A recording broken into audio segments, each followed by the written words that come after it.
Аллахым баарыңыздардан разы болсун. Аллахым баарыбызга берекесин берсин. Бул жердин такси низомун тартибин дагы деле жакшы түшүнө албай атам да. Заказ берип отуруп кичине кечигип калдык. Кечирим сурайм сиздерден. Бисмиллахир-рахманир-рахим. Мээримдүү, ырайымдуу жараткан жалгыз Алла Таалага көптөгөн мактоолор, чексиз шүгүрлөр болсун. Пайгамбарыбыз Мухаммед Мустафа саллаллаху алейхи ва саллям көптөгөн салам салаваттар, дуруттар болгон болсун. Бүгүнкү жашоо сырлары, эрежелери аттуу китептен окула турган маселе Тордухул мустакбирин сахати магфиратихи. Тактап айтканда, Аллах Таала текебир, бой көтөргөн, менменсинген адамдарды өзүнүн кечирим талаасынан четтетип, алыстатып коет дейт. Тактап айтканда, Кудайдын мээримине, ырайымына, кечиримине татыктуу адам өзүн текеберчиликтен, бой көтөрүүдөн сактаган адам. Кайсыл адамдын жүрөгүндө чаңчалыктагы текеберчилик, башка бирөөнү тоготпой, акыйкатты чануу, адамдардан өзүн өтө кыйын эсептей турган болсо, бул жаман сезим адам баласыны бул дүйнөдө жаман абалга кириптер кылып туушуктуруп, акыретте оор абарга, тозокко тартып кетет экен да, Кудайым сактасын. Ошол жөнүндө болуп атат. Текебир деген адамдын аныктамасы Кудайга болгон кулчулук, пендечилигинен баш тартып өзүн жогору санаган адам дейт. Текебир адам деген ким десе, ушинтип түшүнүш керек. Өзүн Кудайдын пендеси экендигин унутуп, жок, мен эч бир нерсеге байланбаймын.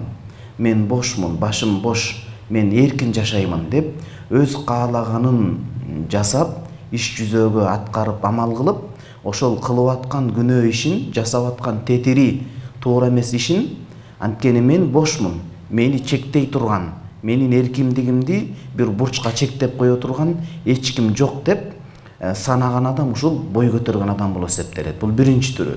Экинчи түрү, же шариятта диндин атынан уккан нерселерди жеңил санап, тозок пейишке ким барып келиптир? Тозок пейишке ким барып келиптир деп, акыретти чанып, Кудай Таала кайтарган, тыйган нерселерди шылдыңдап, мыйыгынан күлсө, мына ошол текеберчилик болуп эсептелет. Албетте биз ушул улуу акыйкатты кайтарып аткан адамды күнүмдүк жашоодо, реалдык жашоодо канчалык деңгээлде исламдан кабары бар жок, аны карап билебиз. Алгачкы жаңы адам болгон болсо ага мүмкүнчүлүк берилет, бирок мурда кийин ушундан динден кабары болуп, акыйкаттан кабары болуп туруп жогорку иштерди жасаса, анда тилекке каршы бул адам текеберчилик сыпаты менен баягындай мүнөздөлгөн адам болот экен. Адам баласы күнөөнү эки себептен бирөөсү менен кылат дейт. Бул киши аябай изилдеп, жүрөк тартын зерттеп чыгып ушуну айтып атат. Үчүнчү себеп жок. Адам күнөөнү эки себептен бири менен кылат. Биринчиси инсандык алсыздыктан уламат карат дейт. Бул дегени баягы кургур напсиге ээрчип, жетеленип анын айдагына. Адам шахваттап коет, делебеси козголуп, ошол шахватка азыр кылып калат да. Мисалы жакшы эле намаз окуп, дааватка чыгып, илим окуп жүрөт, бирок мисалы кыз жандуу, аял жандуу болгон себептен бул адам андасанда көзүн сактай албайт. Уйкусу таттуураак болот да, багымдап намазды уктап калат.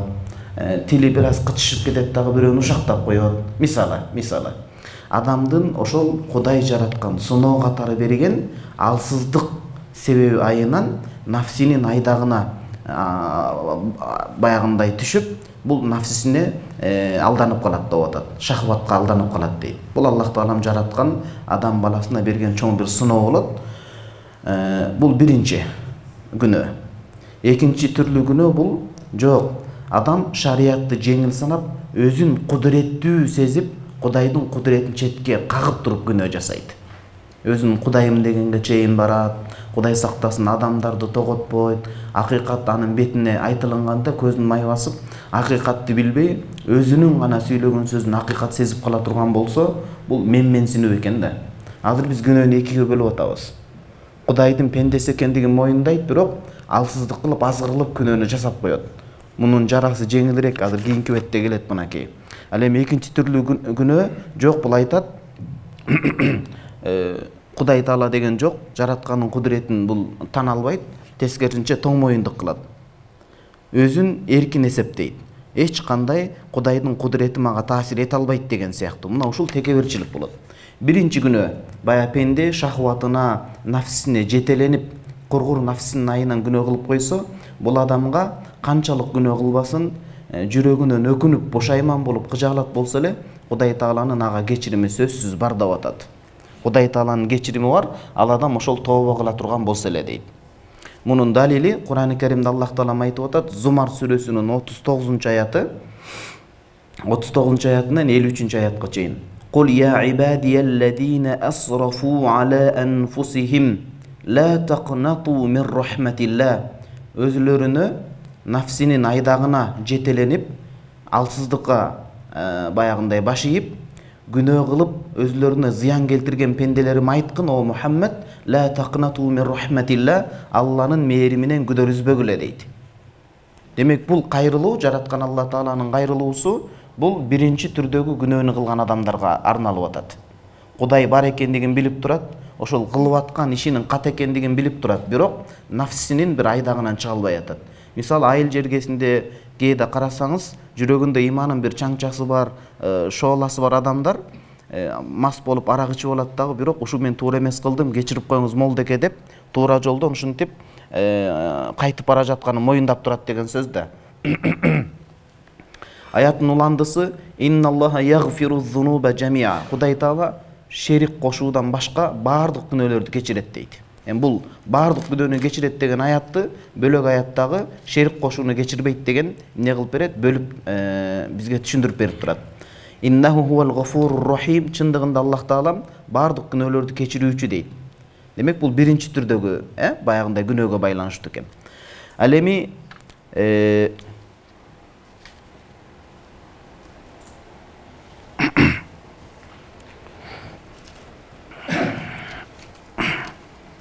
Бисмиллахир-рахманир-рахим. Микрофон жакшы тебей атат да, ушуну бир карап койсок жакшы болот эле.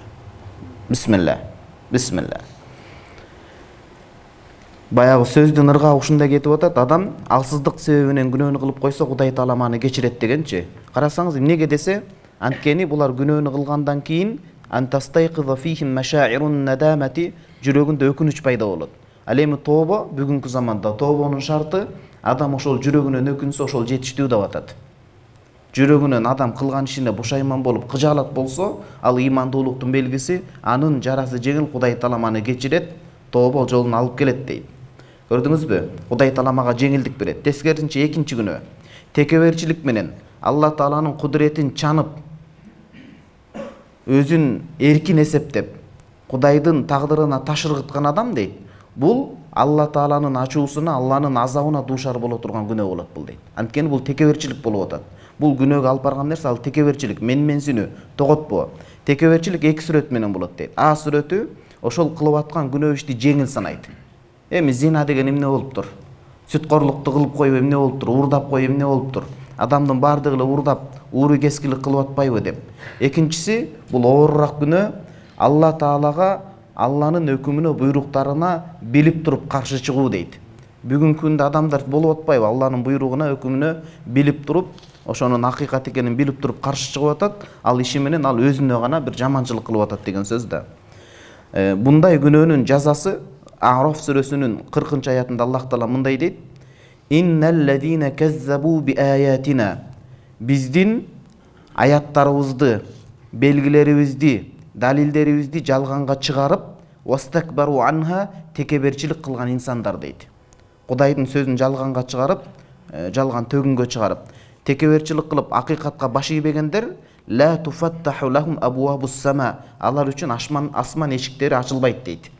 Асман эшиктери ачылбайт деген Алланын берекеси жаабайт деген сөз экен. Ал канча иш кылсын жашоодо, текеберчилик сыпаттан арылбагандан кийин жашоосунда береке пайыз болбойт. Береке пайыз болбогондон кийин адам өз ордунда тапталып жүрө берет. Кылган иш аракетинен баягындай майнап үзүрүн татпайт деген сөз. Биз билебиз, канча деген ошол НПОшниктер, сырттан каржыланып аткан адамдар ушул акыйкатка, динге алышам деп ошо боюнча ордунда калганда Кудай сактасын. Кудайым ошол ынсап, жакшылык берсин. Бул жерде ошону айтып атат: "Вала ядхулунал джанната", алар бейишке кирбейт дейт. Эми баягы Кудайым тобо насип кылсын, биз бирөөнүн үстүнөн өкүм бычып, жамандык каалабайбыз. Болгону акыйкатты билип, кичине адам баласы адам деңгээлине түшүш керек экен. Кудай мисал келтирип атат, эмнеге десе, "Хатта ялижал джамалу фи саммил хият". Бул Куранда мисалды колдонуп болуп атат. Тамсил дейт кыргыз тилинде дагы. Жанагы төө теменеге кириши мүмкүн болбогондой эле текеберчиликтен арылбаган адамдын жашоосунда 1-2% акыретте бейишке кире албайт ал адам дейт. Чоң төөнү биз темененин көзүнө киргизе албайбыз. Адатта апаларыбыз, чоң энелерибиз көзүм көрбөй атат, мо жиптин учугун өткөрүп берчи, мына учугунан, темененин учугунан, тешигинен дейт эмеспи, көзүнөн деп. Ошондон төө өтпөгөндөй эле текеберчиликтен арылбаган адамдын жашоосунда 1-2% ишинин жүрүшү, Кудайдын мээрими эч качан болбойт. Инсан нафсинен күнөө кетирсе дагы текеберчиликтен этият болуш керек деген сөз. Текеберчиликтен этият болуш керек деген сөз. Бөлөк бир аятта Аллах Таала айтып атат: "Саасрифу ан аяти алладина ятакаббаруна фил ард." Жер үстүндө бой көтөргөн инсандарды өзүмдүн кудуретке далалат кылган белгилерден жүз бурдуртуп салам дейт.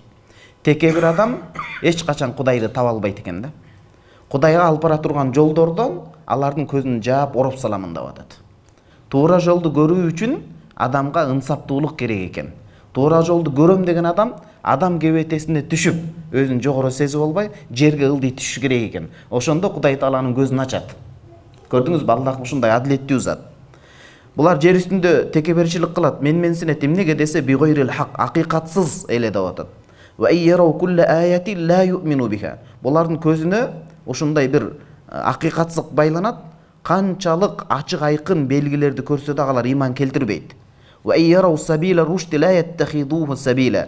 Акыйкат туура жолду көрсө, алар ал жолду карманбайт, ал жолго түшпөйт, аны багыт катары тандабайт дейт.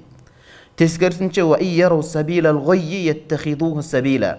Адашкан шайтандын жолун, терс жолду көрсө, ошону булар багыт кылып кармап алат дейт.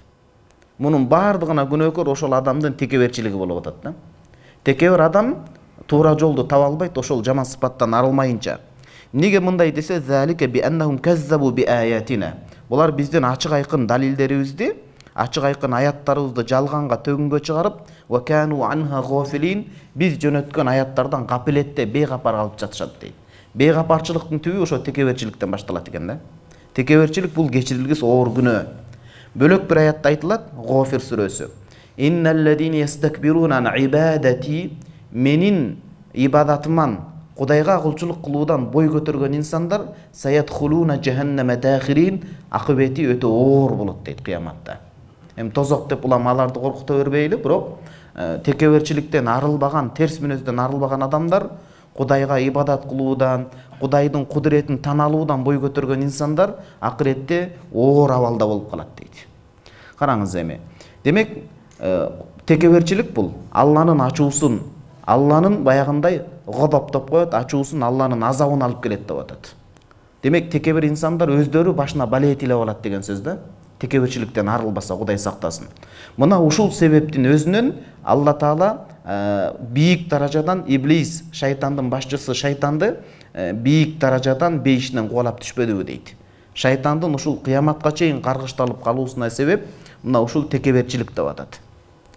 Бул текеберчилик ар бир адамда жолугуп калышы мүмкүн экен, эгер өзүнүн Кудайдын пендеси экендигин баягындай унутуп калган учурда.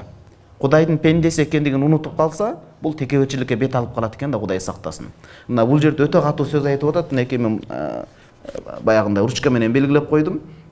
Ала дейт: "Ва инна жами'ал мустакбирина фил ард жунудун ли иблиса", Кудай сактасын. "Ва таба'ан лаху саваун а'алиму би залика ам жахилу". Бул дегени жер үстүндө текеберчилик кылып бой көтөрүп жүргөн инсандар өздөрү билсин билбесин, булар шайтандын аскерлери болуп калат дейт.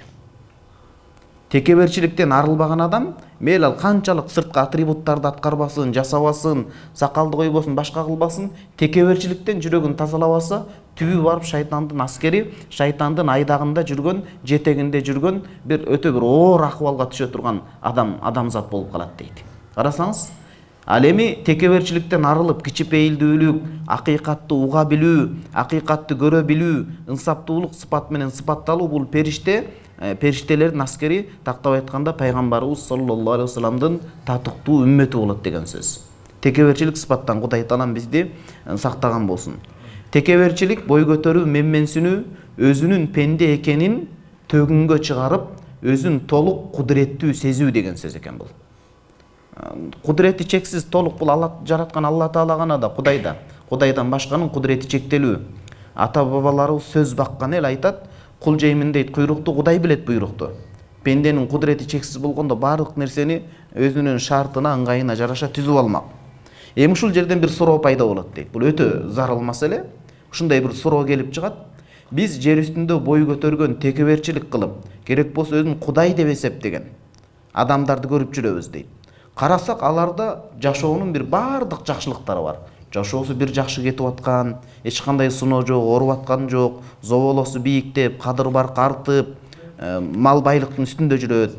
Бул кандай болуп калды? Эмнеге Аллах Таала аларды жазалабады десе, жооп ушул болот дейт. Ага жашоодогу сыноо, жашоодогу Кудайдын жек көрүүсү бул байлык менен ченелбейт деп атат. Бирөөгө Кудай Таалам байлык берсе, бийлик берсе, жогорку даража берсе, ойлоп калбаш керек, мен Кудайдын сүйүктүү инсанымын деп. Дүйнөнүн көп байлыгын Карунга берген, Корун дегенге. Өтө сараң адам. Дүйнөнүн канча бөлүгү биз Египетте илим алып аткан фараонго берилген. Жок, албетте, эгер адалдан тапса ал башка маселе. Кудай Тааланын текебир инсандарга берген бул жашоодогу чоң сыноосу, балеси дейт, алардын жүрөгүн акыйкаттан жаап коет. Мына ошол жетишерлик азап дейт. Ойлобош керек, булардын иши жүрүшүп атат го деп байлык тарабын, материалдык көзгө көрүнгөн конкреттүү нерсени карабаңыз дейт. Акыйкатты көрө албай калгандыгы буларга Кудай тараптан берилген чоң сыноонун өзү ошол деп атат. Текебир адам туура жолдон адашып калганы бул чоң бале, чоң кырсык бул. Чоң бир оор сыноо деп атат да, мусибат деп атат. Кудайым сактасын. Анын жүрөгүн таштан да катуу кылып коюусу, анын акылын акыйкатты таап ээрчип, акыйкатка жанаша эргешип жашоодон кечиктирип койгондугу бул Кудайдын ага берген жазасы деп атат. Ал адам бир ой жүгүртүү жок, логика деген жок. Ал адам мындай акылды толук жүргүзө албайт. Акылынын өзү караңгы болуп калат деп атат. Эмне үчүн? Анткени акылы ушундай бир тозулуп калганда, бул Кудайга жалбаруу биякта турсун, өзүнүн ким экендигин унутуп, тили менен айтпаса дагы, денесинин тили менен, жагдайынын тили менен мен жаратуучумун деп калат дейт. Мен жаратуучумун деп калат. Азыркы күндө дүйнөдө ушундай нерсе кетип атат, дижитализм деп коет. Биз Кудайбыз деген маселе. Дижитализм. Биз Кудайбыз. Аттарын айтпайм. Ошондой бир адамдар, топтор дүйнөлүк деңгээлде колго алабыз деп атат. Биз Кудайбыз, анткени Кудай кемчиликтүү жараткан. Биз Кудайдын кемчиликтүү жараткан нерсесин эми толуктап, баралына жеткизип толуктайбыз дейт. Кудай ушинтип инсанды карытып, алжытып, ушундай кыйнап койду. Биз ошону эми мээге чиптерди коюп туруп, биз ошол адамзатты картайбай турган, жаштыгын сактап, күчүн сактап кала тургандай кылабыз деп атат да. Андай эмес. Андай эмес. Бул ошол инсандыктан чыгып Кудайдын ишине ийилигишүү деген сөз. Баягы кыргызда ата бабалар сонун айткан, кыздын кыздай, кыштын кыштай болгону, демек сөздүн уландысы пенденин пендедей болгону туура экен да. Пенде өзүнүн иши менен алектениш керек, Кудайдын иши менен эмес. Баягы ар бир адам өзүнүн адистиги менен алектениш керек. Башкага жолтоо болбош керек. Жашоо туура өзүндүгүндө жүрүү үчүн. Демек көрдүңүзбү? Инсан инсандыктан тайбастан күнөө кетирген чакта да, о Кудай, мен сенин күнөөкөр пендеңмин деп Кудайдын астында өкүнүп атса, бул пендечилик милдетин аткарып аткандыгы. Бир адам күнөө кылбайм деп, бирок текеберчилик менен жүрсө, ал өзү жетишерлик оор күнөөлөрдүн бири деген сөз. Кудайым сактаган болсун. Анан эми корутунду, мына Хуласатул Каул деп атат. Сөздүн тоо тери ушул болуп атат. Күнөө өзү туруш турпаты менен бул Кудайдын мээриминен алыстатпайт дейт. Бир адам багымдат уктап калды. Бир адам жашоодо терс жака барып алды, ала жип таттап алды. Күнөөнүн өзү бул Кудай Тааланын мээриминен алыстатпайт. Эгер күнөөнүн өзү туруш турпаты күнөөдөн Кудайдан алыстатканда, баардыгыбыз азыр бул мечитке келүү, илим алуу бул өтө кыйынга туруп калмак. Ушул кичинекей күнөө менен эсептеше турган болсок деген сөз да. Эми пенде алсыз экенбиз да. Албетте бул алсыздыкты бетке бет кап кылып кармап алып, каалаган нерсени жасай берүүгө бул шылтоо эмес. Шылтоо эмес. Бирок ошол күнөөнүн өзү эле бул Кудайдан алыстатып койбойт. Тескерисинче, күнөөнү кылса, бирок пенде экендигин билип, алсыз экендигин туюп, муюп билип турса, ошол Кудай Таалага жакындоого себеп болот кээде. Хикамул Атаия деген Египеттен өткөн чоң олия зат бар, айтат. Бирөө бир ибадат кылам деп өзүн текеберчилик менен, өзүн таза эсептеп, өзүнөн бөлөктүн бардыгын күнөөкөр эсептеп жүргөндөн көрөк, бир адам бирде сол басып, оң басып, бирок күнөөсүнөн тообо кылган адамдын абалы Кудайга жакшыраак дейт. Сүйкүмдүүрөөк деп атат. Ошон үчүн биз эч качан өзүбүз туура жолдо жүрсөк, жанагындай призмадан карап калбаш керек да. Тилекке каршы бизде мусулмандарда болуп жатат. Бирөөнү сырттын көрүп туруп, сыртынан томбучуп өкүм чыгарып атабыз да. А булар намаз окубайт. А булар эмнени билип койду эле. Булар мындай орой айтканда бетин жууганды билбейт, анан бизге акыл үйрөтөт беле деп башка адамдарды өзүбүздөн ылдый санабайлы. Биринчиден ал-ибрату индал маут дейт. Акыйда илиминде ал-ибрату лил хаватим деген эреже бар бизде акыйдада. Ахли сунна вал жамаада. Этибар маселе өлүм алдындагы белгилүү мүнөттөрдө, саамалыктарда гана билинет адамдын бейиштик же тозоктук экендиги. Албетте акыйдада талаш тартыш бар. Бактылуу адам дегенде азыркы учурда айтабызбы, өлүмдөн алдыңкы учурда айтабызбы деп. Бирок натыйжа ушул, өлүм алдындагы маал бизди айгинелеп билгизип коет экен да. Ал өлүм алдында кандай тагдыр менен өтөт, кандай амал кылат, ал Аллага маалым. Биз бирөөсүнөн мындай өкүм бычып, сен тозоккусуң болду, оңолбойсуң деп өкүм бере албайбыз кескин түрдө. Ошону айтып атат да бул жерде. Күнөөнүн өзү Кудайдын мээриминен алыстатпайт дейт. Балким караңыз, көп учурда сөздү туура түшүнүш керек, көп учурда күнөө адамдын жүрөгүндөгү ыймандын солгундап өчүп бара жаткан отун дейт, кайрадан жандырып, кайрадан ошо тообого болгон өкүнүч муну Кудайдын жолуна бекем болууга алып келет дейт.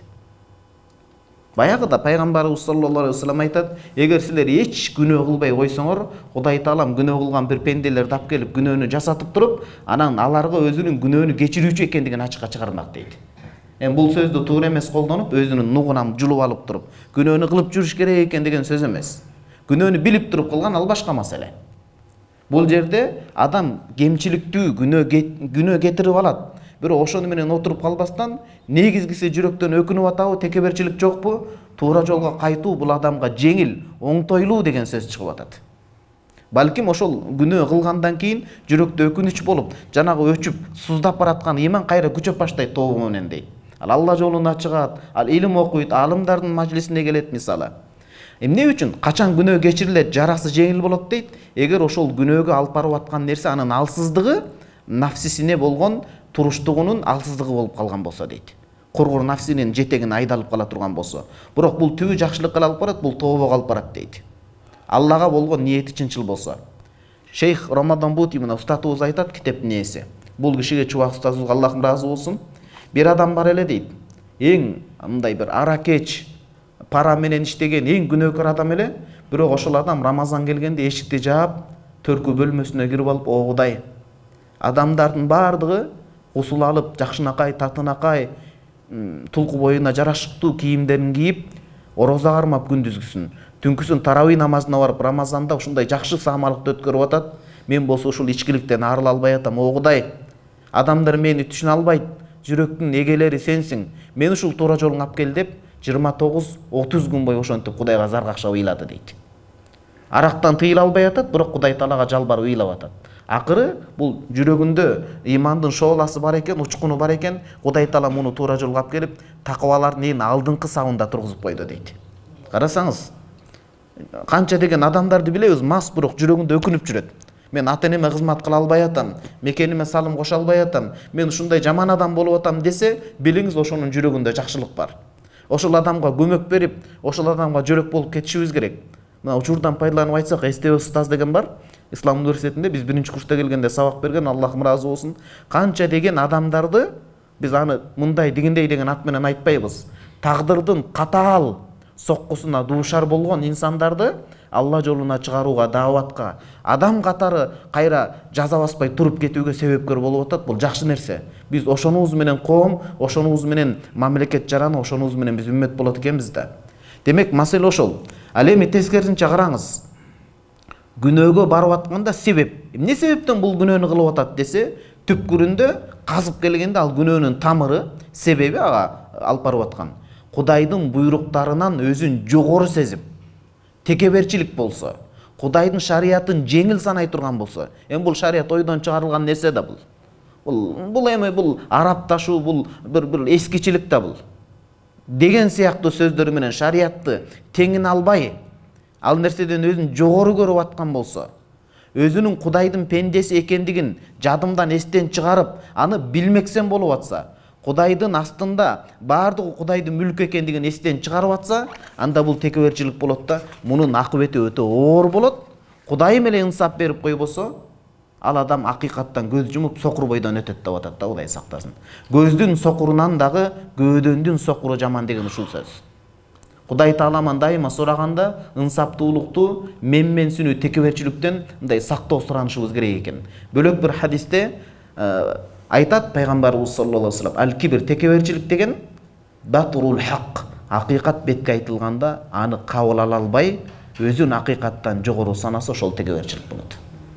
Мындай да, баардыгыбыз акыйкаттын тегерегинде айланышыбыз керек. Акыйкат адамдардын аттарына байланып калбаш керек. Баланча айтты десе, анын баардык сөзү туура болбош керек. Баланчанын сөзү акыйкатка туура келсе туура, акыйкатка оошпосо, туура келбесе туура эмес болуш керек.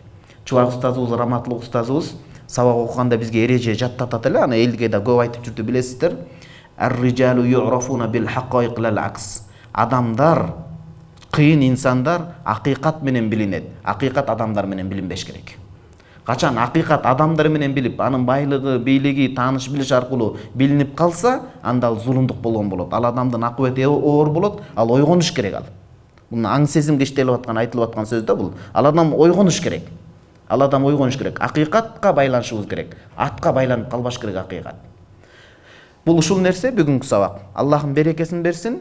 Жыйынтыктаганда ошол ар бир эле күнөөкөр инсандарды болду эми бул оңолбойт деп өкүм бучпаш керек. Канча деген суроо келет. Чубак устазыбыздын бир видеосун көрүп калдым эле Египетте жүргөндө. Менин чачымдын агарганы, сакалымдын агарганы бекер эмес, ушул суроолордон деп. Кээ бир суроолор келет, үй бүлөлүк суроолор. Түнү бою уктай албай жүрөк саады болуп, жүрөгүңүз ооруп чыгат да.